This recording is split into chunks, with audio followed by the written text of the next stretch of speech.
I'm Tom Weaver, and I have the pleasure of sitting here today with Bob Burns watching The White Gorilla. Before I let Bob talk, notice at the bottom of the screen, F-R-A-S-E, when it should have been Fraser.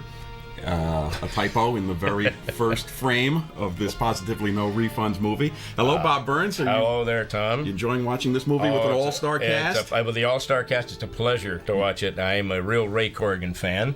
As you know, in doing gorillas and stuff, he was one of my gorilla idols, and he has a very unique suit in this one. That's why it's called the White Gorilla.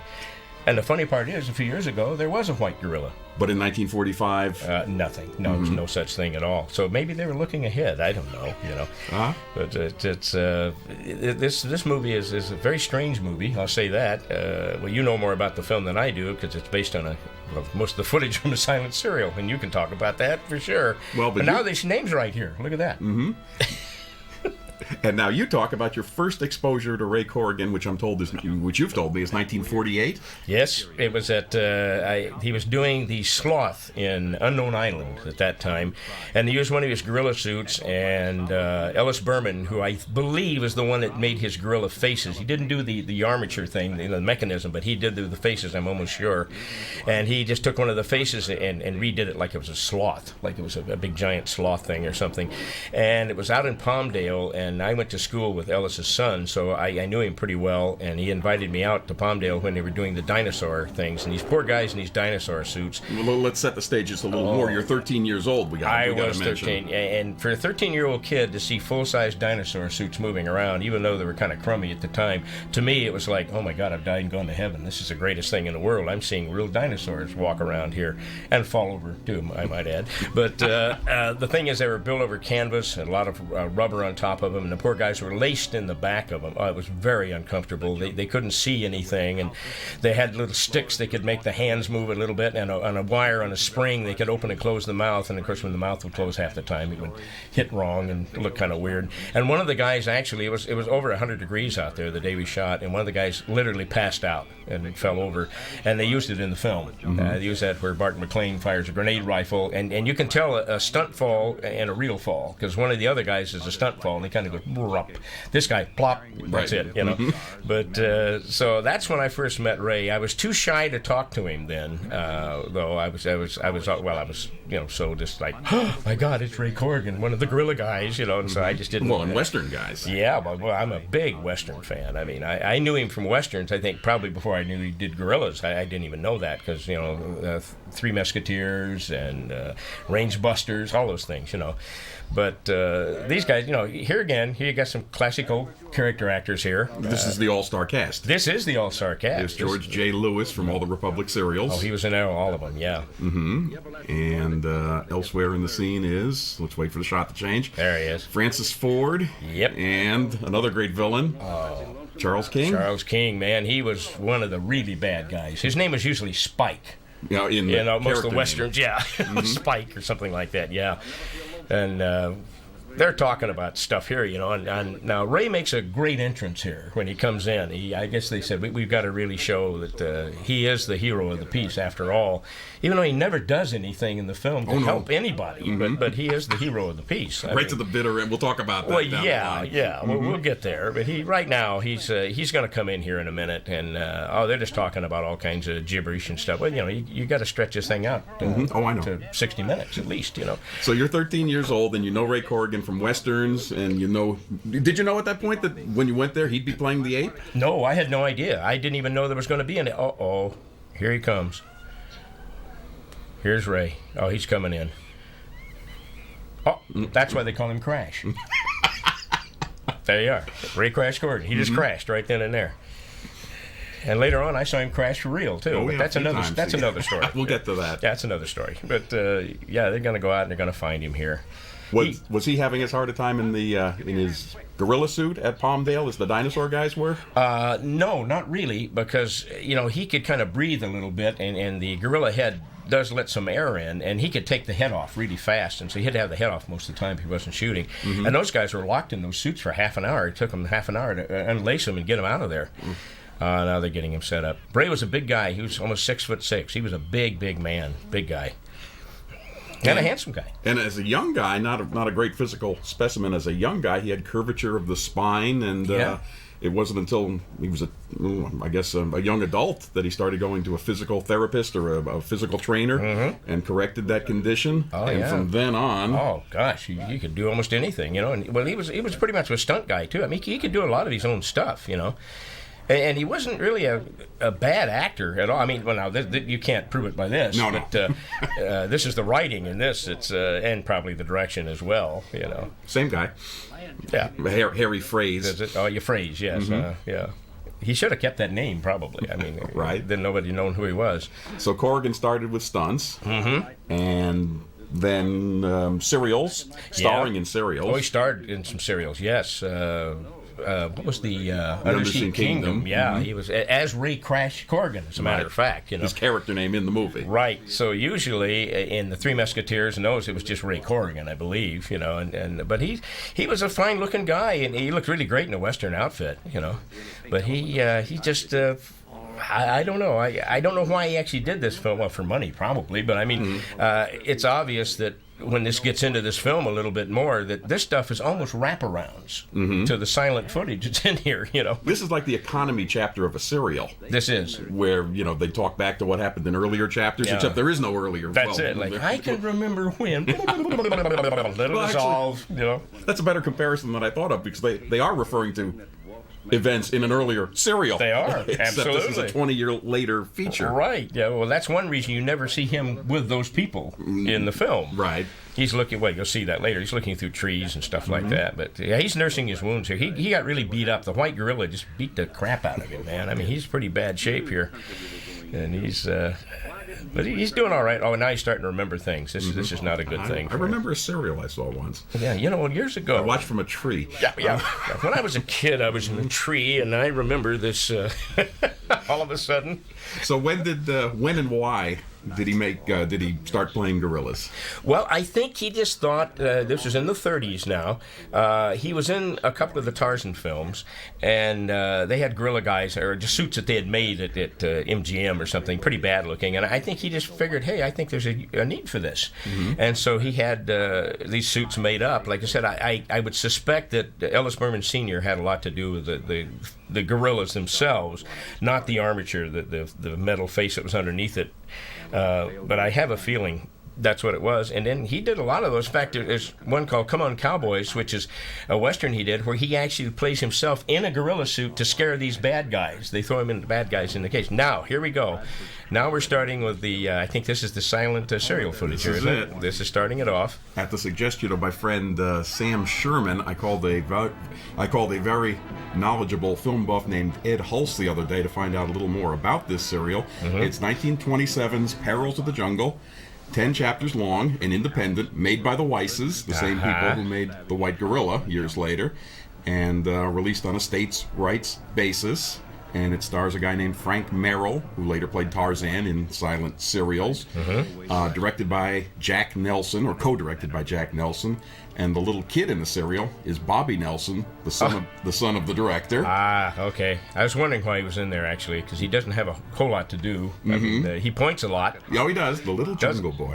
Yeah, he's the little jungle boy. And when I first saw this, I thought it was the little jungle girl for a while. I couldn't quite figure it out until I suddenly finally figured it out. But, I mean, I thought it was Shirley Temple. And it said that for this serial, they didn't do what The White Gorilla did. For this serial, they actually shot a lot, or maybe all, of the wild animal footage. So this is the movie that it all was originated for. Right. It's all authentic, and Ed says that, in fact, it's a 10-chapter serial, and all 9 of the cliffhangers involve animals. There's no other type of cliffhanger. It's all them menaced by elephants, them menaced by, I forget what animals he named, the rhino, them menaced by lions. Yeah. Every cliffhanger was a... well, that's more realistic. Yeah. At least, Was a lion, every cliffhanger was an animal cliffhanger. Yeah. I asked him if the serial was still around. He says yes, one tattered 16mm print at UCLA. Oh, wow. Although Kit Parker tells me they're now in the process of trying to restore it, which would be interesting. That would be. I'd like to see it. I really would.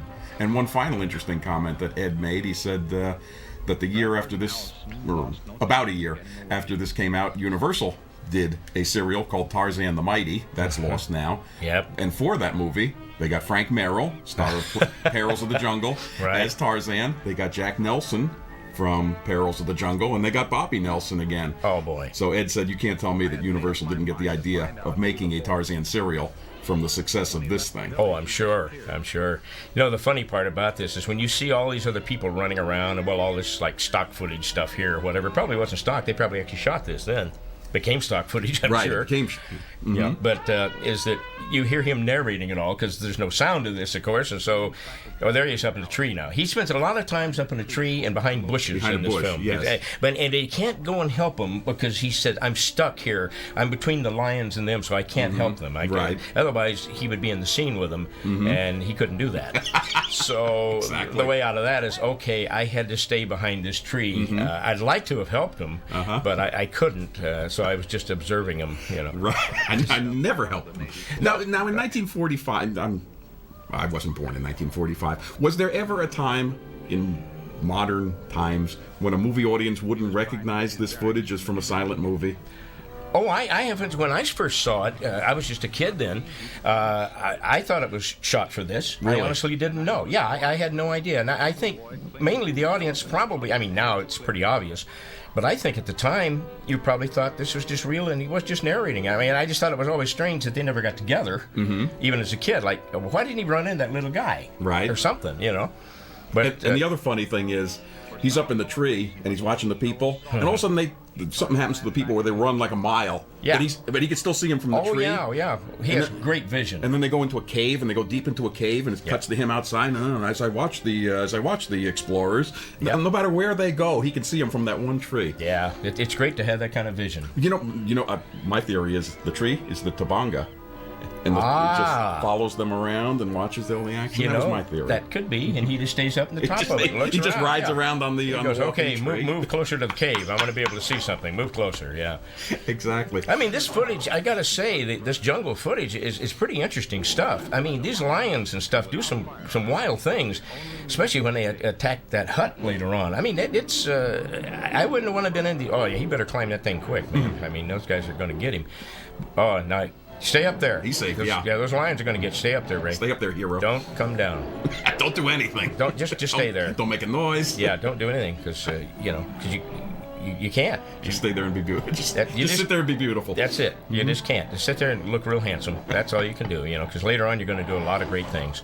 And like Yet the Terror from Beyond Space. But yeah, I mean, you can see these guys kind of tearing up the place a little bit and stuff. And I'm sure in these days, these weren't trained hardly at all. I mean, like they are now, and they probably didn't have rubber teeth like a lot of them do now either. I mean, they could probably do some damage to you. Really? Tell me about rubber teeth. Oh, well, some of the lions later on in the 40s up through the 60s, they would actually cap their teeth with rubber on them. So if they did bite, they could bite you, but they wouldn't go through anything, Oh my goodness. And then once in a while, they'd even pull their teeth. But then the SPCA stopped them from doing That's that. what I was. That's what I thought you were getting at. That Yeah. They pulled their teeth. Yeah, they finally stopped, and they pulled their claws too, and they finally said, no, you can't do that anymore, But back in the 30s and stuff, anything went, Now, what's interesting is, in a way, thank goodness for this movie, because if the one and only print of Perils of the Jungle that still exists is as ratty as Ed Hull says it is, then we have this movie to thank for being able to see some of the action in good quality at all. Oh, you're probably seeing the best of it right here. I would have a feeling, I mean, like those close-ups and stuff, those are good. They're sharp, and they look really great.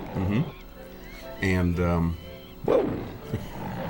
They got some beef or something hanging up there that guy Right. wants really bad, But at the same time, in 2006 or 2007, whenever this comes out on DVD, just the difference between the 1945 footage and the silent footage really makes makes it look like they're watching a fractured Flickers. You can really see it. Oh, yeah. Even the speed's off a little bit. Yes. I don't think it's 24 frames either. That's the tip-off. Yeah. I keep expecting to hear like Jay Ward or Paul Frees, some of those voices coming out of these silent characters. In fact, when Frank Merrill or when some of the silent movie characters shout now and then, one or two words, I'm sure that's also Corrigan. Oh, yeah. Yeah, you hear him, making noise and stuff like that. Yeah. Oh, there's the heroine. She's swimming around. Now, see, he'd like to help her, but he can't. No. He's got to stay in the tree because those lions are still down there. Somewhere. He has to stay in. He'd like to really. Oh, look at that. He's really feeling bad. You can see it on his face. Well, gosh, I wish I could help her, but I've got to. Oh, wait a minute. Oh, he's going to help her. Okay, we're fine. Oh, I'm good. That's good. I'll stay just here. when I was going to get up. Did you see me getting ready to move? I was getting ready to go, and I don't have to now. Oh, there. Oh, he's going to do it.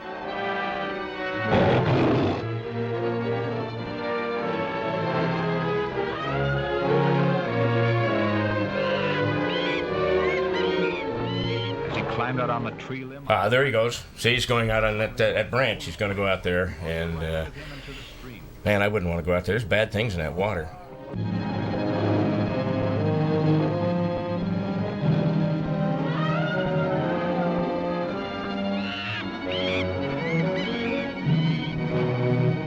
What, you think they went to Africa for this? No. I don't think so. Or for White Gorilla? Probably Lake Sherwood or something like that. That's where they did. Well, I don't know about that guy. Now, that looks pretty real. It's hard to say. But White Gorilla, that was the jungle scene. It was like a bike path in Griffith Park. Could have been Griffith Park. Could have been anywhere like that. Yeah, pretty much. Now this looks like this is a real hippo there. So I don't know. That's not saying they couldn't take a hippo out of a zoo and put it in there or something, but I really doubt if it was. He's remembering now. Oh boy, it's got him, man. I mean, that's rough because he really wanted to get out and help her. I like the way he tells the story.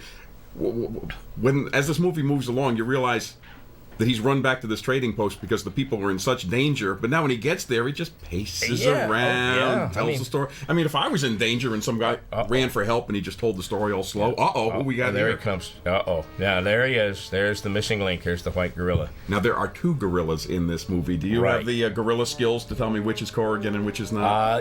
This is Corrigan right now. When you don't see him together, it's pretty much Corrigan. And I know his body English pretty well. So, okay, all the stuff you're going to see here when he looks out the window and sees himself, so to speak. Well, that's Corrigan in the suit. Look, no wonder I'd drink too if I saw myself out there looking back. Now this is like out of an Abbott and Costello comedy. Oh yeah, you want to hear?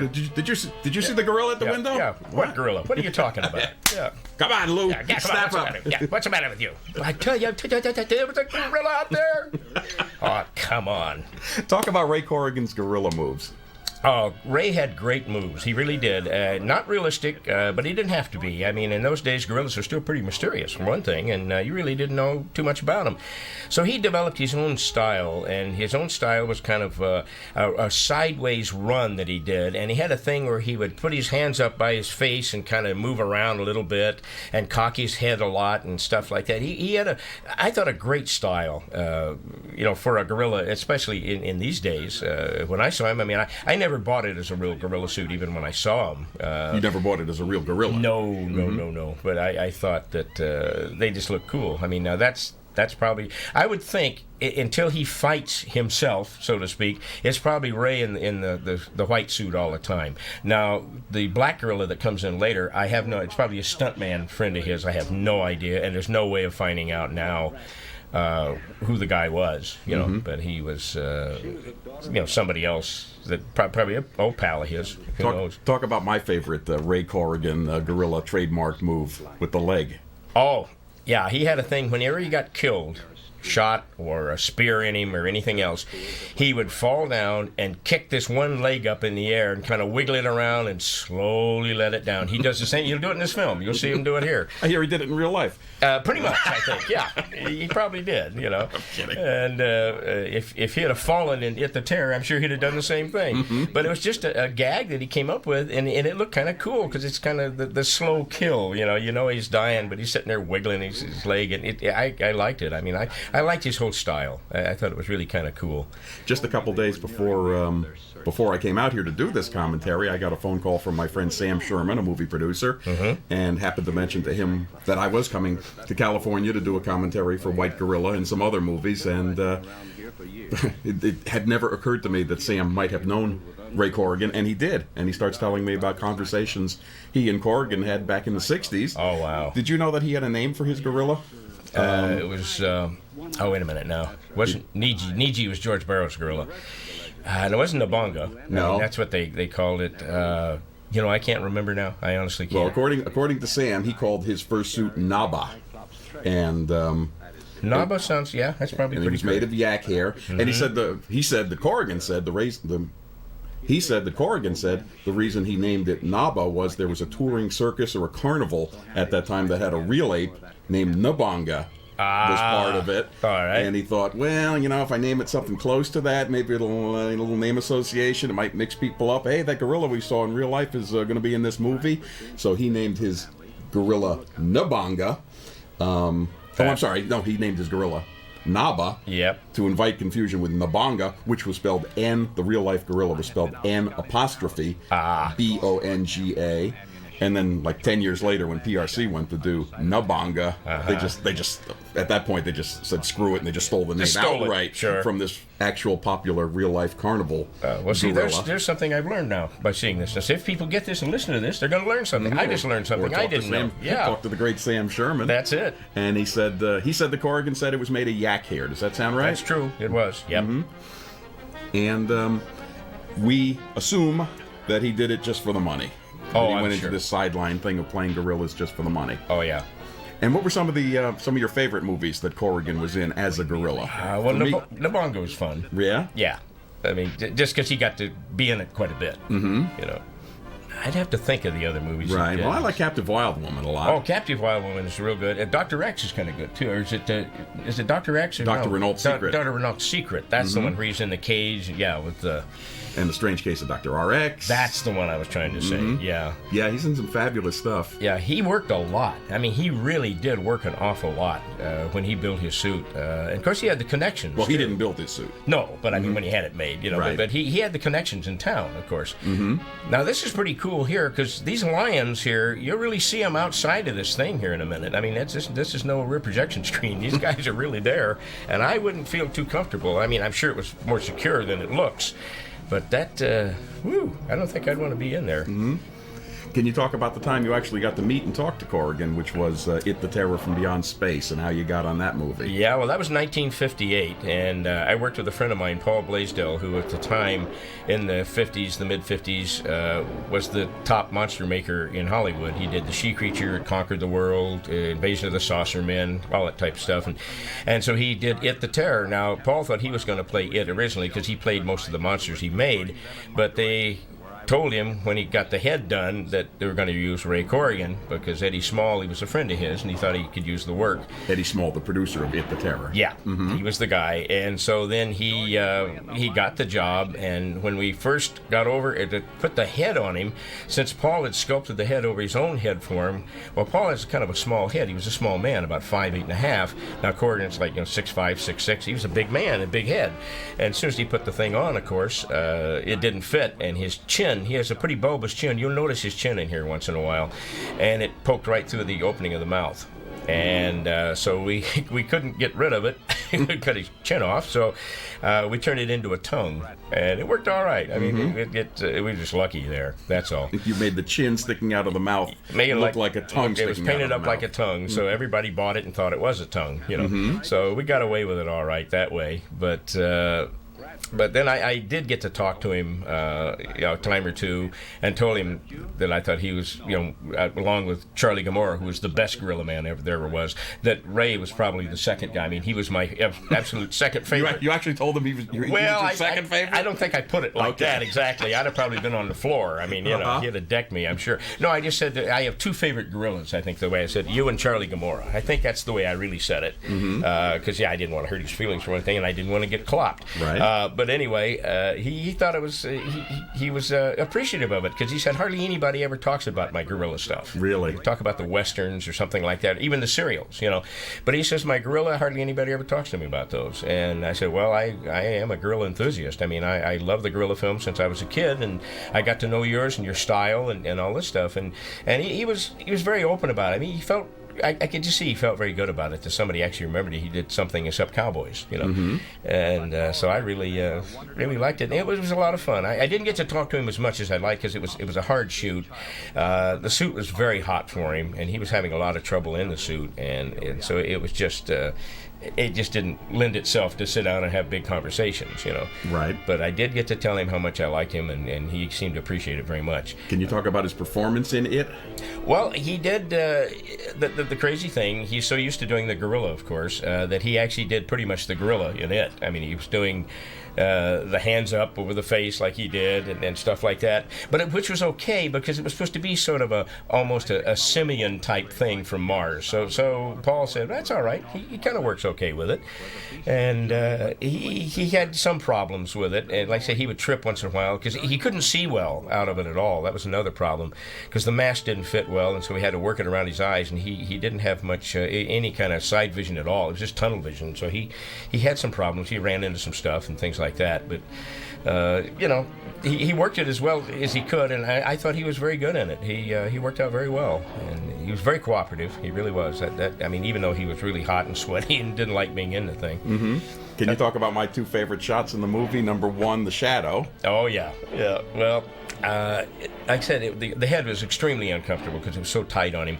Well, they'd shot a shot in the beginning of the movie of It the Terror. You see a shadow coming into the shot by all this machinery, and it's him down in the hold of the ship. It's It, the Martian. Oh, yeah, he's down there. But that's all you see. Well, when they got done, they suddenly figured after he had the head off, they needed one more shot of that. And now that's Ray right there, by the way. Okay. And he said, I'm not going to put the head back on for that. So Eddie Kahn, the director, who was a really very fine director, said, all right, we'll just kind of back into the shot. Maybe nobody will see. It's just a shadow. Well, the unfortunate part was when he backed into the shot, you could see his nose, his chin, all the shadow. You could tell exactly who it was. But it was a human head on top of the It body. Totally human head. Because when you see the other shots of it, sort of a pinhead thing and a flat nose, you could really tell. I mean, it's pretty obvious. And the second thing is, during the day, it would wear loose and pull down, and he's looking up, and one of the few close-ups in the film, and he looks up, and Eddie yells, lift your head, I can't see your eyes. You can't see your eyes because the eye holes are pulled down. So what he does, he took it literally and takes his hand, or claw, I guess you'd say, and pulls the mask up. To line up the eyes again. Yeah, to line up the eyes, and it's a little strange. He used it in the film. He just said, I'll use it. But he's a monster. He can do anything he wants, I guess. It doesn't really matter. Now, here's the white gorilla sneaking up on Ray here. Now, the shots here, that's Ray there, looking around. Now, when you see the shot with the gorilla in the same shot with Ray, it's, of course, obviously this other stunt guy friend of his. Oh, now see that? Did you see that shot where he grabbed the guy before he even grabbed him? And that long shot he already grabs him, and then comes out and he grabbed him. Ray's going to take a shot, but no, he can't. He can't even do that. He can't take the shot even. The man never tries to save anybody else in this film. He's afraid he's going to do something bad. The most unheroic hero, I think. Oh, he's going to, but he watches. He's a watcher. That's what he is. He's a watcher. He's an observer. Yeah, he is an observer. That's exactly what he does. He's just doing. Now, all right. Now, see, that's not Ray in the suit now because he just knocked the poop out of him right there. And now he's got this other guy, and he's just going to tear him up. You can just tell it's not even Ray's body English at all. Is that right? Yeah, the guy's just kind of whirling around. See, he gave him a karate chop. Maybe the guy was a wrestler. I don't know. But yeah, that's how he finished him off. Now, see, the way he moved there, that's the way Ray moves. But I don't think this was Ray here. I just don't think, because they're out doing the shot, and they wouldn't change him into the suit just for that. So I think it was just you see this hyena about 7 or 8 times in the film, as a matter of fact. There are a lot of repeaters, yes. Yeah, yeah, they have quite a few of those. Oh, now there he is. Has he been drinking already? Oh man, he's got a little loopy. Well, I mean, if you got hit by a white gorilla, I guess you'd be that way too. Now this has got to be like the only movie where the gorilla carries a guy off. I've never seen that happen before. You know, maybe being the white gorilla isn't the only thing unusual about that him. Might be. Not that there's anything wrong with that. No, there's nothing, but it could be. You never know. I mean, he's pretty defensive of the guy. He doesn't want that elephant getting him. Possessive, yes. So yeah, so he's mine. He's all mine. Now here come the elephants. They're running around, and they got a lot of shots of the elephants. Now we go back to the cereal stuff, of course. Yeah, he's now speaking of the cereal. Yes. The Weiss family are the ones who made the cereal, and then decades later they're the ones who made White Gorilla. I'm reading out of an issue of Boyd Major's Western Clippings.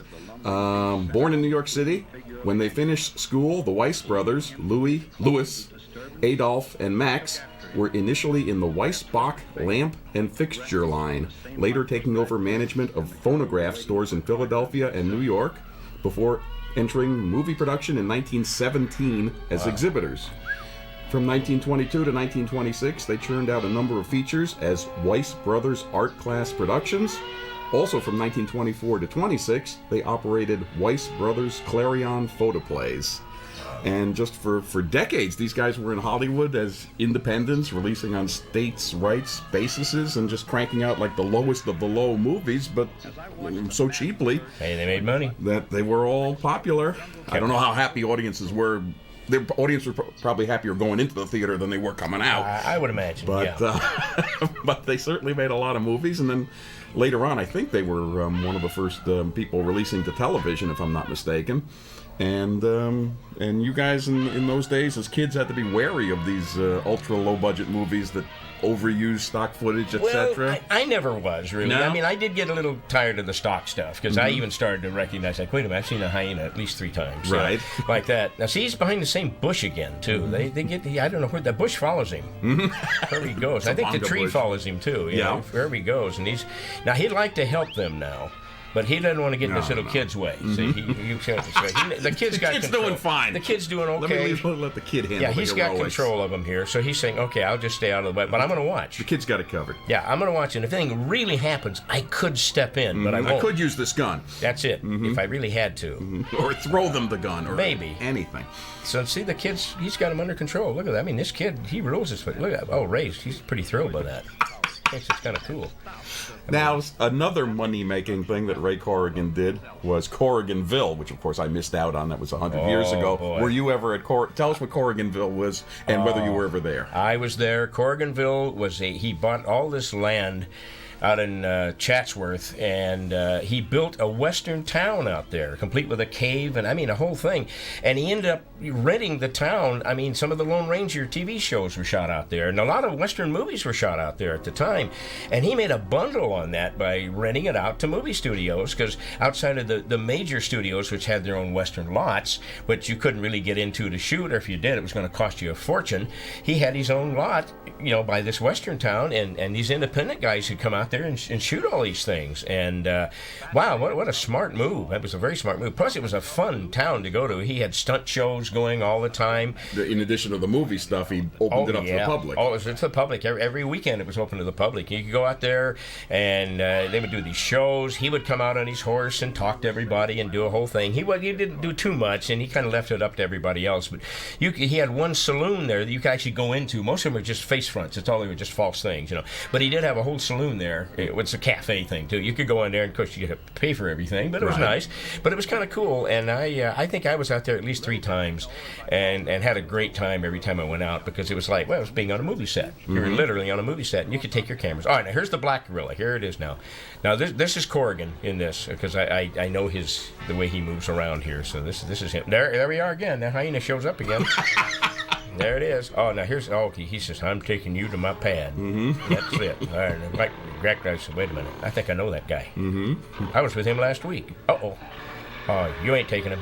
You ain't taking that guy nowhere. This is mine. Oh, yes. You want a piece of me? Hey, all right. Wait a minute. I'll get you. This is from the autobiography of Harry L. Fraser, or as we like to call him, Harry L. Fraze. Yes. I Went That Away, writing about Ray Corrigan. Horror pictures were much in vogue at the time that Ray Crash Corrigan was riding horses in his Western series. In between pictures, time hung heavy on his hands. At least that was his excuse when he came up with a gorilla suit, hand-tailored of the most beautiful animal pelt you ever saw, and a head so lifelike it defied detection. Needless to say, Ray Corrigan in his gorilla suit soon became a feature attraction at Corriganville, and soon he became much in demand to play gorilla parts in numerous horror movies.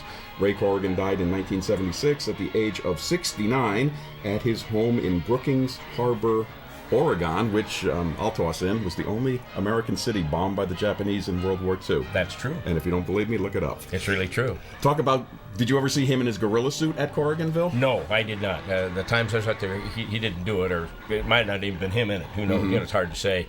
Now, this fight is really something here. I mean, because they're just like, they're not even punching like each a other. shoving match. Yeah, that's all they're doing. And they have the one has a staff, and he kind of goes thump with him a little bit. That's gently, about it. yes. Yeah, just kind of gently like. But Corrigan now is in the black suit. It's obvious, because I can recognize his style, the way he walks and all that stuff. The other guy's just kind of flailing around doing stuff.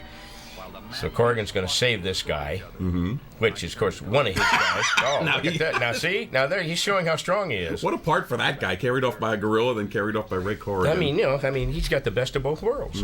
That's it. All right, now, here comes... The all-star cast grows in here it brilliance. Is. Yep. Here we are, the love interest. Lorraine Miller, whoever that is. Whoever she was or is. Probably still is. I don't know. Hopefully. But she comes out and says, "Hey, big boy, new in town?" Oh, yeah. So there you are. Well, okay. The big gorilla. Yeah, that's it. But Ray just wants to sit down and talk some more, even though these people are in danger. Yeah, I mean, I'd like to go out and help them, but I got to tell you the story. Slowly. I have to tell you this story, and I have these mind lapses. It's going to take me a while, but I'll get there.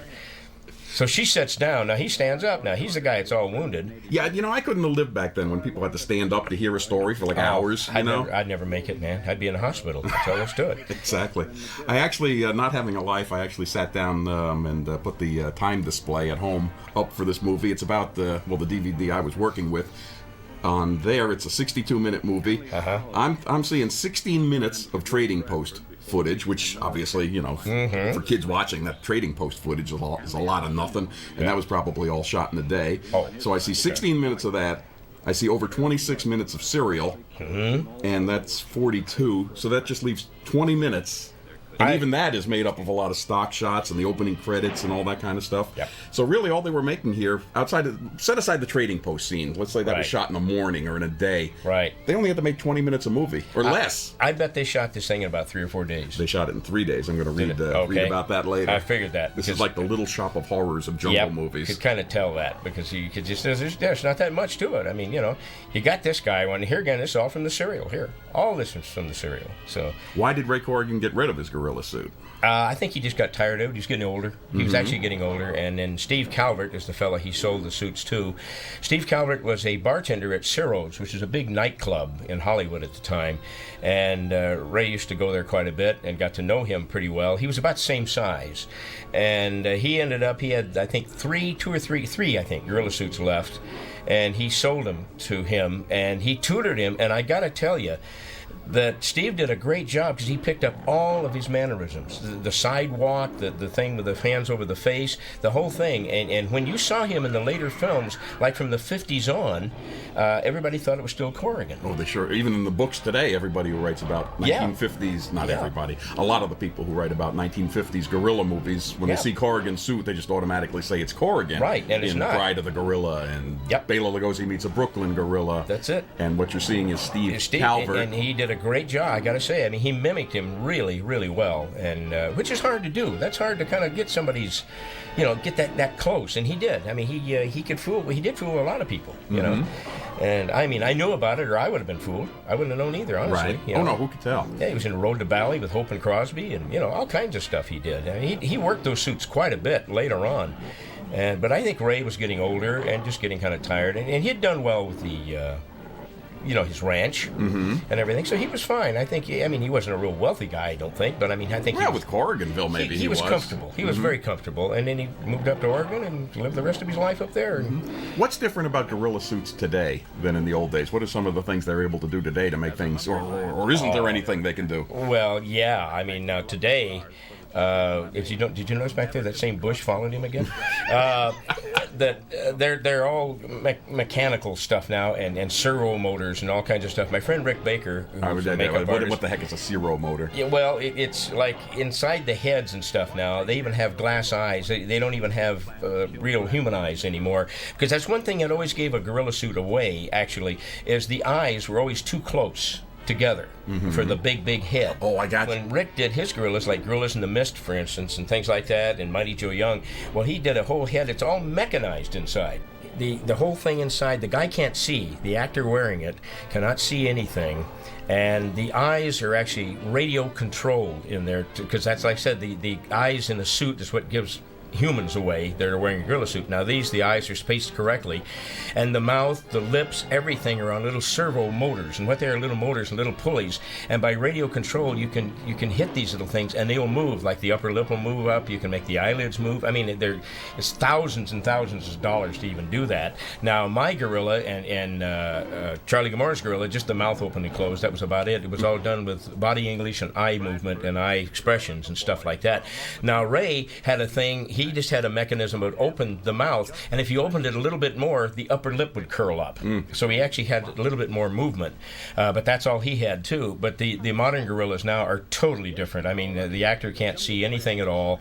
I mean, they look totally realistic now, I'll say that. But you know one thing, they don't have any charm to them. That's the problem, I think. They just don't have that charm that a guy in a gorilla suit used to have somehow. You know, there's something about it that's still kind of cool. It's like, you know, animation with King Kong, say. You know, they do the guy in a suit, that's fine, but something about King Kong is so great, or any of the animation things are really cool, you know. You and I you worked on the set. You had a job on the set of Looney Tunes Back in Action, and I was on the set, and some of the guys playing monsters in that. On that set when we were there, with the Man from Planet X, and the Metaluna Mutant. Oh, yeah. Help me out. Robot Monster. Robot Monster was one, yeah, and I was one of the Triffid arms. I puppeteered that, you know. Some of these suit guys were telling me that built into their heads they had a little TV screen where they could see. That's what they do now. They do that so they can see, you know, but you had none of that. I mean, this stuff you just did. Now, this is great. I'd like to see what those Cyclops, and look at those guys. I mean, they're kind of cool. Those are really kind of cool little props. And this lady, I'm not too sure about her. I thought she was the devil when I first saw the film. I wasn't really sure. You know, that Cyclops, even with one eye, you would think the Cyclops would know that the diaper is just not a cool look. That's not. You really shouldn't have that. No, I don't think so. You know, it's just kind of weird. But on Looney Tunes, these guys were telling me they even had like air conditioning in there. Yeah, they do now. Well, you know, the astronauts have these inner suits they wear that have these things of water going through and to cool them off, and that's what the people are using now for those. Oh, I mean, they get hot. In my suit, when I was doing the original Ghostbusters show, my wife put a thermometer in the back of it one time. It was 126 degrees. Oh my goodness! After I had it on for about an hour, it's pretty hot. It's a very hot work. Talk about when you started playing gorillas and a few of the things you've done. Oh gosh, I started 1963. Like I said, I love the old gorilla films and the gorilla guys, and I got to know most of them. The only guy I really didn't get to know was Emil Van Horn, but I got to meet everybody else, Ray, and well, Charlie Gamora was my gorilla guru, you might say. He taught me a lot of stuff. And George Barrows just became a plain old friend. Oh, Barrows was just one of the nicest guys on the planet. Yeah, he's really a nice guy. And so I came home one day from work. I worked at CBS as a film editor, basically, and I came home and told my wife, Kathy, I said, let's build a gorilla suit. And she said, oh, yeah, okay, sure. Yeah, I'll just go down and get a pattern, of course. I mean, of course, there are not any. But she helped design the suit, and she actually made it over a clown pattern, which is kind of wild. But clown patterns are pretty wide, and so it worked out good. And I had Don Post Sr. He was one of the guys that made the best rubber masks in the world, Halloween masks and stuff like that. And I'd known him since I was a kid, and so he did my first gorilla head for me. And I named him Kogar, guttural sound, Kogar. You know, it sounds. So anyway, so I had him in, but he looked a little like Corrigan's gorilla because it had that big, what I call fish mouth, big old wide mouth, and he had a scowl, built-in scowl. Right, the 40s Corrigan gorilla. Oh yeah, because he had different suits. Oh yeah, the 40s one, the one, then the bonga suit, the one that we're looking at today. Yeah, we're looking at. Yeah, that's it. You know, so we had that, and then of course later on. A young Rick Baker at that time. I met him when he was 13. I did a makeup, like a scar on him one time, or a cut showing him. He came back the week later, and here he's 13 years old, made his own. It was 10 times better than the one I did. And so I knew, this kid's going somewhere. There I go. And I think I'll just go sit down, I'll go to the old folks home or something. And he's won like 4 or 5 Oscars, I guess, now. But so he built the new head for me. I wanted more of a benevolent head that could look mean or happy or whatever. And when I did the Ghostbusters TV series, I used that head, and he became known as Tracy. That was it, But I did a lot of commercials. McDonald's commercials. I was on Laugh-In. Whenever you saw a gorilla running around, that was me. And I did a lot of stuff like that. And it was a lot of fun. I was what you'd call the last of the old gorilla guys, along with George Barrows and those guys. And then all the new guys came in. But my 3 sons, I was a gorilla in that. But it was a lot of fun. I mean, I got to do my deal and even had my own series for a while with Ghostbusters. And so, I mean, I'm a very happy guy. I really am. I mean, I got to do stuff. I I thought I'd never get to do. And then personal appearances too. I mean, like I don't want supermarket openings. Oh, I did a lot of that stuff. Almost got killed a couple of times. Oh yeah, you do that. Oh, now this is really cool. This kid, this Cyclops thing is kind of a clever idea. It's open in the back, and he can. Oh, look at this. He's in there working it. He's making it work.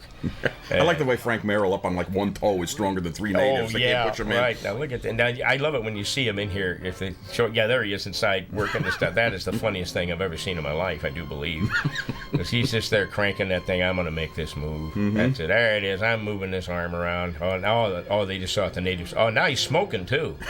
He's not old enough to smoke. What's he doing? Talk about almost getting killed in your gorilla suit. Well, all right. Well, a couple of times, actually. One time I did the opening for the Hollywood Wax Museum on Hollywood Boulevard, and I was out in the foyer type of thing, and they had a little guy out there in a cop outfit, a little person he's running around, and my wife was with me. She always stays with me with these things. Well, she dresses me, really. I can't get in the thing myself. And she saw a guy behind me trying to light me on fire with a cigarette lighter. And that would have gone up like a Roman candle. That stuff would have really burned bad, you know. And it was like a Lauren Hardy thing. She kicked him and kicked the lighter, and it went out in the street, and a bus ran over. And the drunk got really ticked off because he lost his lighter. Too bad you didn't kick him out to the street and leave the lighter. Like to, I'll tell you. Oh, now this is Corrigan here. This is him. This is his typical Corrigan move here. Here he goes. See that kind of side-to-side thing he's doing? It's kind of a side move. I think this is the footage they used, and it came from Hollywood.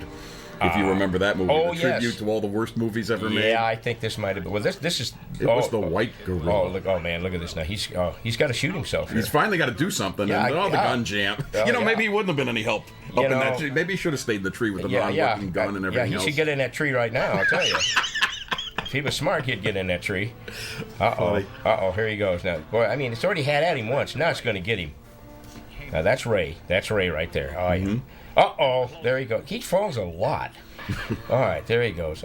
He's got him now. And it's obviously not Ray in the suit. Let's wrap it up. Movie must be over. Yeah, come on. Let's get him. All right, come on. Really rough him up. That's stomp on him. Now, if a real gorilla attacked the guy and started tearing at him, how long would the guy last? About 5 minutes, if that. I mean, a gorilla can just tear you apart, right? Easily, yeah. Oh, now look, he's jealous again. He got another guy. He's got somebody again. The white gorilla is the guy magnet. He's got him. Look at that. He's got him. Whack. Oh, that's not. See, that's Ray. There he goes. The hands over the head, like the face. Curly does that in the Three Stooges, yes, right? He does. Slapping his own face. Yeah, he does that in the head turn. That was him. So this will be Ray now in this suit. This is Ray. And his other buddy, whoever it was here, will be in the white suit. Now here again, he picks up a stick again. Now watch what he does with this stick. I want to tell you. No, wait till you see the stick that this guy. Weed. Oh, wait till you see what Corrigan gets. He gets a stick and it's behind him. He doesn't know how to work it. And he kind of beats him to death from behind. Now there you go. See that kind of limp walk he does? That was Corrigan's walk. Okay, he's got his own stick. I'll show you. I got my own stick. The only problem is I grabbed it the wrong way. It's behind me instead of, I'm getting beat up with this limp piece of whatever it was. Now see, I have to beat you from behind because I can't turn it around. I can't get my stick right. Now this was enough for kids in 1945? Oh, yeah. I mean, I thought it was cool, except I kept saying, why didn't he have the stick the other way, you know? So he's beating him. He's just beating the punk out. Look, backwards, though. It's almost like some sort of magic trick. Look at this. Look at what I can do with this thing. I can back this up, and I can beat you right over the back of the head with this. Look at this. Now, got you again, see? Over the back of the head. That's what he's doing. Now, there he goes. Now he's getting him. Harry Fraser wrote about this movie and devoted 2 pages to it in I Went That Away. Chapter XIV, which would be 14, he said that he called it one of the craziest exploitation pictures I was ever associated with. He said it was the brainchild of the brainstorm of his good friend Louis Weiss. Weiss called him up and wanted to make a low-budget picture, and Harry laughed. What's the gimmick this time, Lou? Weiss, I want to talk a deal with you. I've got a great idea. His idea, he went on to explain, was to build the story around a mythical white gorilla. I've got it all set up for a first-run theater in San Francisco. If I can put a new picture in there within 6 weeks. They're screaming for product. But first we need a storyline and a shooting script. You write, you direct, and Adrian, that was Lewis's son, Adrian will assist you. Harry Fraser didn't think six weeks was cutting it too close, he thought, and but Weiss had confidence that he could do it. Louis underwrote it. Asked Fraser if he wanted a salary or a piece of the picture. Fraser said he'd take a piece of the picture. Oh, boy. I hung up and scratched my head. All I had to do now was come up with an idea for a white gorilla story. I knew it didn't matter how corny it was, so long as it was full of menace, suspense, and excitement. Well, I was the original cornball when it came to a far-out science fiction yarn. The outrageous storyline I finally produced revolved around a feud between a big white gorilla and his arch-enemy, a monstrous black gorilla, etc., etc. With all the stock shots we were going to use, the actual shooting broke down to 3 days and 1 night. Wow. When the story began to leak out around Hollywood, a lot of the boys gave me the raspberry. You must be going off your rocker, Harry, to put together a freak picture for peanuts. You'll never get any bookings for the white gorilla. Wanna bet? I asked, hopefully, but no one took me up. For all their ridicule, they knew Louis Weiss had a nose for money. And 6 weeks later, that stinker called the White Gorilla opened its run in San Francisco, exploited by garish posters, and the stuffed suit of the White Gorilla displayed on top of the theater marquee, where it continued to menace Market Street for many weeks. Subsequently, the Holcomb picture played in movie theaters across the country, making a bundle for several years for the Louis Weiss Company and for Harry Fraser, who got his cut regularly as the money flowed in. In the early 1950s, Louis Weiss sold the White Gorilla to television. By that time, my participation in the picture had ended, but it made a tidy sum all over again for the Weiss organization. I must admit that when I saw it again on the small screen, I was somewhat embarrassed when my name came up in the credits. I wonder if he noticed it was misspelled. It was a stinker of a picture, but it made money, which only goes to prove that P.T. Barnum was right. That's all from Harry L. Fraser's I Went That-A-Way, Scarecrow Press, 1990, a fabulously short book, but a fabulously fun, very readable book. Wow, he hit it right on the head. Mm-hmm. He really did. Did you notice a little while back there that Ray started limping again? For a while he forgot his limp. Oh, did he? Yeah, and then he remembered now. He started to limp again when he walked a while ago. Mm-hmm.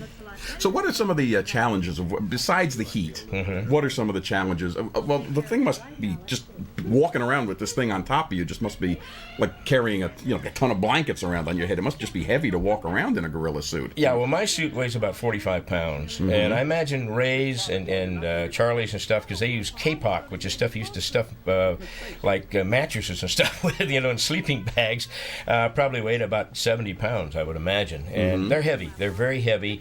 And of course, Ray had this mechanized face under his he could do these moves with, and it was like wearing the Man in the Iron Mask. It was extremely uncomfortable, and so that was heavy too. So it was hot work. It was heavy and hot work, and it was not an easy thing. And I'm surprised a lot of these gorilla guys lasted as long as they did, to be honest with you. Yeah. Like Emil Van Horn just did a few films and he was gone. He kind of disappeared. But Ray worked for literally years. So did Charlie, and Emil just did that little bits, and then when George came along, he did quite a few things, But it's just a thing if you, and me, I was a little different because I wanted to do this so bad. I loved it. I didn't care if I made a dime. That wasn't the point. I just loved doing it. And that was a different thing, which I don't really think these guys loved doing it. Well, maybe Charlie Gamora might have been. He enjoyed it. But I think Ray and everybody else, it was a job to them. And it was a hot job. It was warm, and it wasn't really fun. Right. Even Barrows? Did Barrows enjoy it at all? He got it. Yes, he did. It didn't bother him at all. He was a big guy, and he enjoyed it. He thought it was fun. Now, see, that's Corrigan. You see him slap his mouth there. He does a lot of that stuff. Oh, yeah. Well, he's got to menace the girl. Of course, it's got to be Corrigan. There, he's doing that sidewalk that he does. That's how you can always tell it's him. Now he's going to say, "No, wait a minute. She's a female." Do I really want to go there? Maybe this can work out. Let me see. I'll see what I can do. I'm going to go on. I'm going to say hello, at least. At least, yeah, exactly. Oh, hello? Girly? Oh, girly. Now, that's his walk. That's the way he walked most of the time.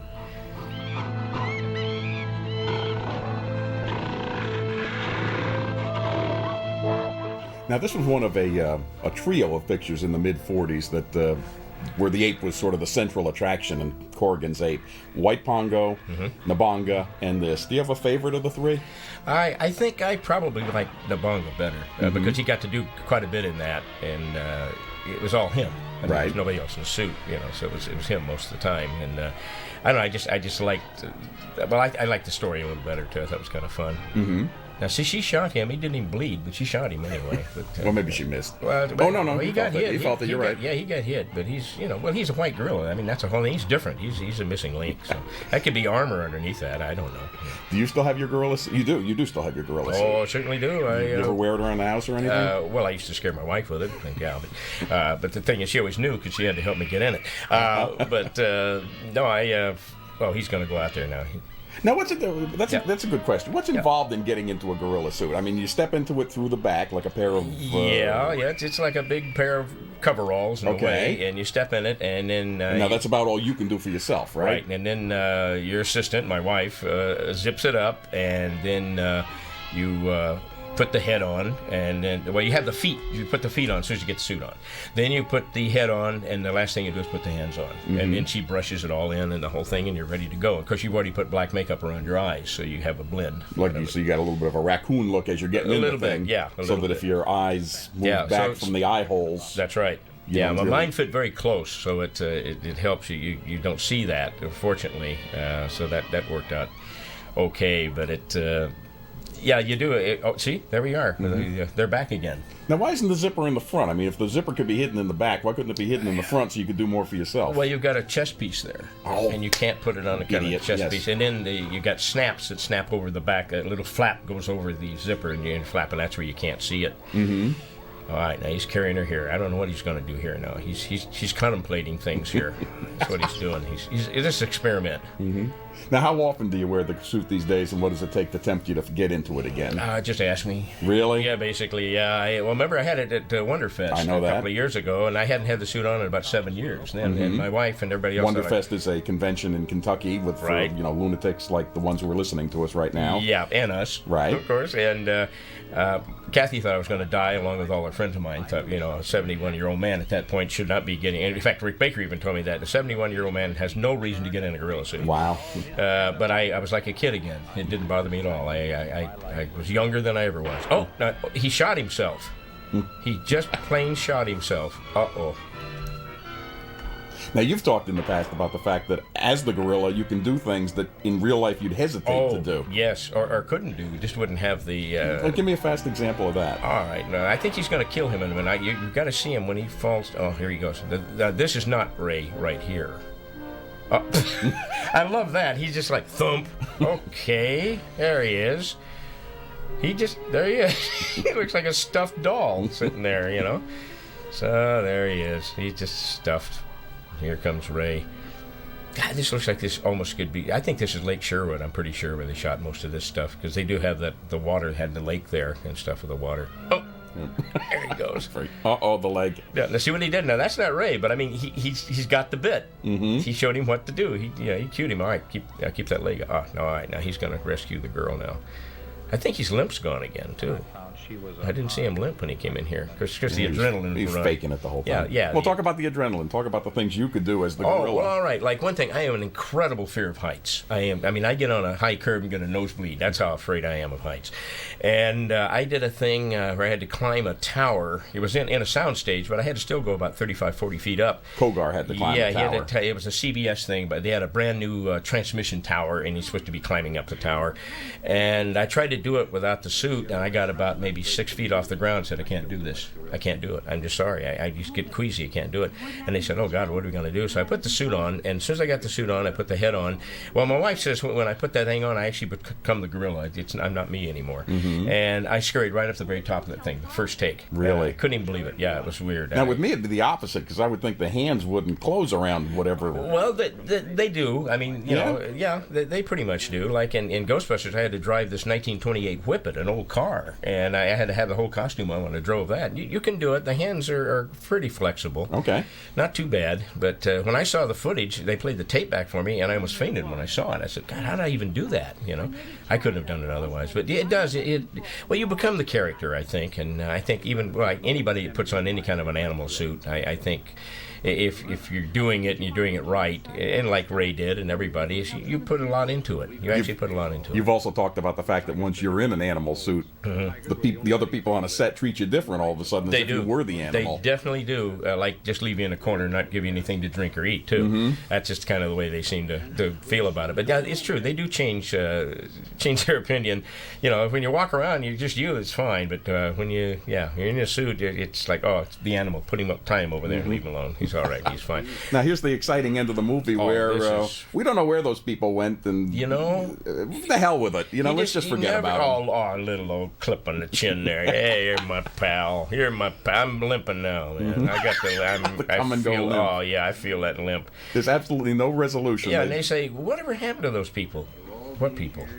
We went to the cave and nobody was there, That's so it. We tried to find it. Yeah, I don't know. Let's all go home. Yeah, you know, it's the white girl is dead. I mean, what can we do? Yeah, exactly. There's no treasure. We tried to find it. There isn't any treasure. As soon as the white gorilla died, they weren't interested in the people anymore because they just had to wrap up the movie now without a gorilla. Right. So what can we do? I mean, it's the end of it because, okay, no treasure, no white gorilla. Here we are. We got about 15 feet of film left. Let's finish this up. Let's show a glamour shot of the girl. 3 days and 1 night. That's it. Now we'll show Ray and the girl. We got to end on them, just showing him. He's going, wow, I'm glad this is over. 62 minutes. I'm really glad this is over. Exactly. I didn't get paid enough to do this. And we make fun of the people who made this thing, but by God, they made money on it. They made a ton of movie. They did okay, you know. 2006, who's sitting here doing this for nothing? You bet. You and me. And also, who was a kid that sat in the theater and watched it? Me. You paid twice for this. You bet. I had dearly, I think. You know.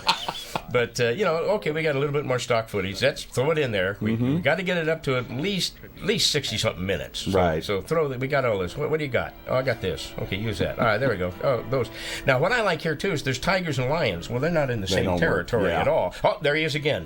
One more shot of the hyena. You got to have that. Now, there's the chimps and the orangutans playing around the water, and here's one of the chimps up here. But that's why the movie was so popular, I guess, with kids. All this footage. And here's the guy, the final guy. He has nobody now. Nobody to play with or fight with. He's real sad. Now watch this. He comes up and he finds the white gorilla, and he's ticked at first, and then he goes and he finds him. This will bring a tear to a glass eye. Oh, I did. I cried when I saw this. In the special, in the photo gallery for this movie, Kit Parker tells me he's got a shot of a theater in Arizona, Phoenix. Was it Phoenix? Where he's got a shot of a street in Phoenix with a line down the block. Oh, standing. Geez. And you could see the white gorilla on the theater marquee. So this was in 1945. Oh, look at this. He's beating that poor dead thing to death. Well, if he wasn't dead, he is now. Yeah, right. That's it. So in 1945, with kids at that time, you didn't know stock footage Had no idea. And this was a big, exciting afternoon to see something like this. It was fun. I mean, I thoroughly enjoyed it. And I think most of the kids I was with, I went with all my pals and buddies, of course, and he's going to cover him up. That's nice. Cover him up. So when they eat him, they'll be able to just sneak out of that stuff and get him. Yeah, the lions and the tigers will come together for a change again. And there's so many animals in here that don't even live together. I mean, not even on the same continent, I think. But that's okay. It never stopped anybody in Hollywood doing films anyway. But well, you found all those things are already loose. I don't get it. Didn't even have to pull them loose. He's gonna bear. Oh, look at that. Oh. In his autobiography, Harry L. Fraser calls this scene a tearjerker. I think he's being a little sarcastic. Yeah, look at that. Oh, yeah. Now he's the king gorilla now. He's it. Oh, but he feels pretty bad about the whole thing. And so do I. Me too.